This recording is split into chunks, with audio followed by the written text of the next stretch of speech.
Uswahilini kuna jambo moja hatari kuliko hata umaskini. Ni umaarufu wa ghafla. Tangu siku ile ya harusi, jina la Suzi lilianza kutembea lenyewe mitaani. Sokoni wanamwongelea, kwenye foleni ya daladala wanamtazama, hata kwa mama ntilie wanamkubali mpaka na kuamua kumpa ofa za bure. Utasikia, "Anti Suzi, leo ugali ni wa bure kabisa. Wewe ni mtu wetu bana." Suzi anabaki kucheka tu, lakini hajui sio kila mtu alifurahishwa na kung'aa kwake. Hapo ndipo akaingia mwanamke mmoja anaitwa Sheila. Huyu Sheila ni mwanamke wa Mbezi pia.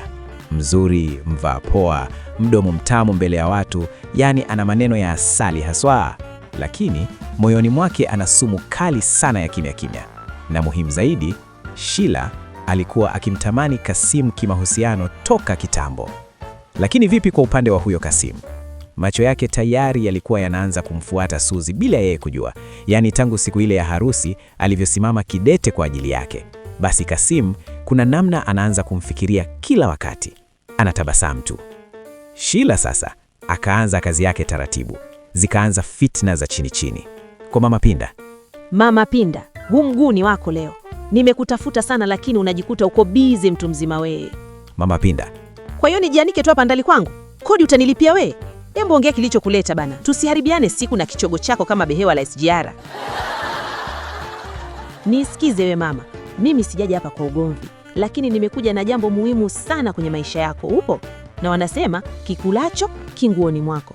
Kwa hiyo ukijifunya umevaa miwani, basi atakukuta mambo na usije kumlalamikia mtu. Upo we mtu mzima hovyo? Wacha maneno mengi, eleza kilichokuleta. Kuhusu huyo shoga yako unayemwona wa muhimu mwenyewe, unadhani ndo udugu wako, ila ungejua yaliopo nyuma yake. Hapa sasa Mama Pinda akakaa attention na kuacha alichokuwa kikifanya. Akaanza kumsikiliza kwa makini. Unamzungumzia nani? Huyo Suzi, mwanamke asiyejielewa. Anajiona sana siku hizi Yaani umaarufu wake unampeleka vibaya. Juzi alianika siri zako hadharani kibarazani kwa Ashura Msambwanda. Akamuuliza, "We Sheila, unasema kweli? Yaani mimi nitoe ngoko zangu kutoka upo nilikotoka afu nije kuambia uongo ina huu?" We mama, hebu jishikilie bwana. Yaani huyu mwanaharamu anajua kabisa mimi na Ashura Msambwanda haziivi hata kwa moto wa gesi, halafu ndo kaenda kunitangazia ubaya huko.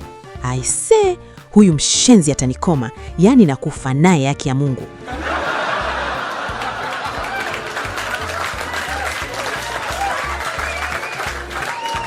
Sasa bana, Mama Pinda kashajaa kwenye mfumo wa Sheila.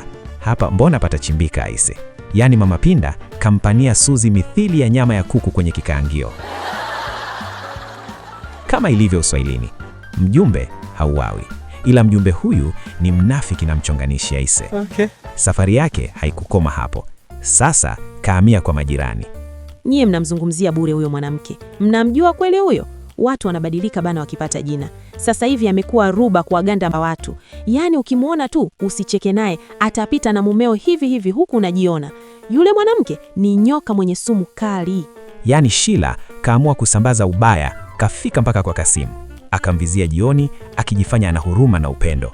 Mambo Kasim, unajua mimi nakujali sana. Sitaki kukuona ukipata matatizo. Yule Suzi ni mcharuko sana. Mimi naogopa utaingia matatizoni. Watu wa aina hiyo wanakuacha kwenye matatizo halafu wao wanakula zao maisha. Kasima kasita. Usiseme vibaya bana kuhusu Suzi. Suzi ana moyo mzuri sana. Alinisaidia pakubwa mno. Maneno yale yakamuuma kama sindano. Yaani hapo wivu uko juu kama kilele cha mlima Kilimanjaro.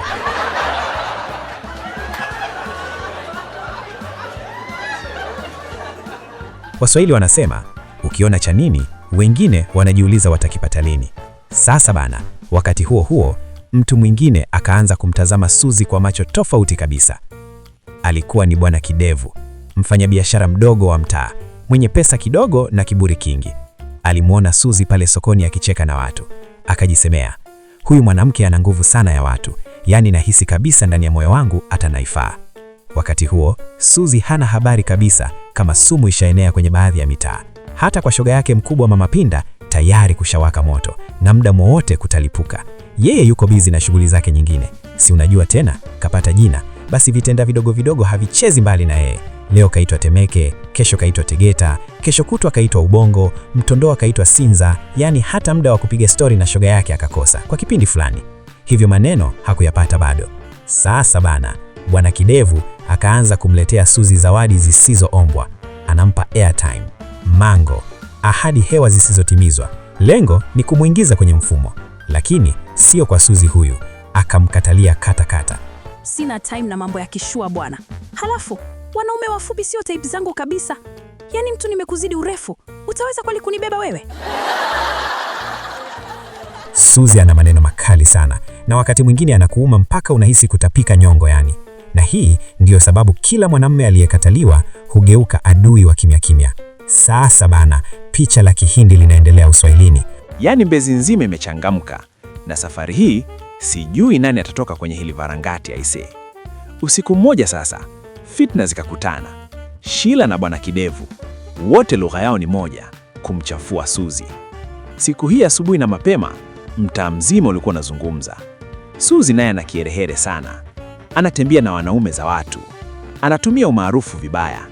Sasa taarifa zikamfikia mwenyewe, tena bila kufikishiwa na mtu.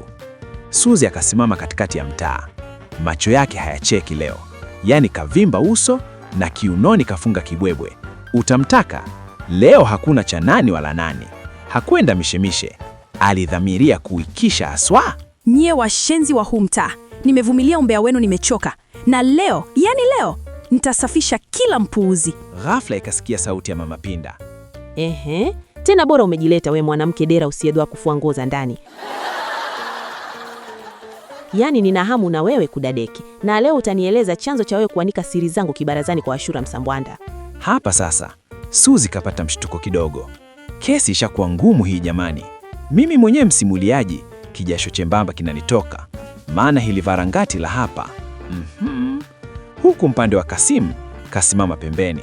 Hajui sasa muamini nani. Mama Pinda anashika kiuno chake huku kakunja ndita. Na Suzi naye je? Huyu si wa kulia kabisa. Huyu ni wa kupambana. Yaani liwalo na liwe. Na kinachokuja mbele, hata mimi naogopa. Tukutane episodi ijayo wa Kulungwa. Tulia, tulizane, tushike, tushikamane, tuombe, tuombeane.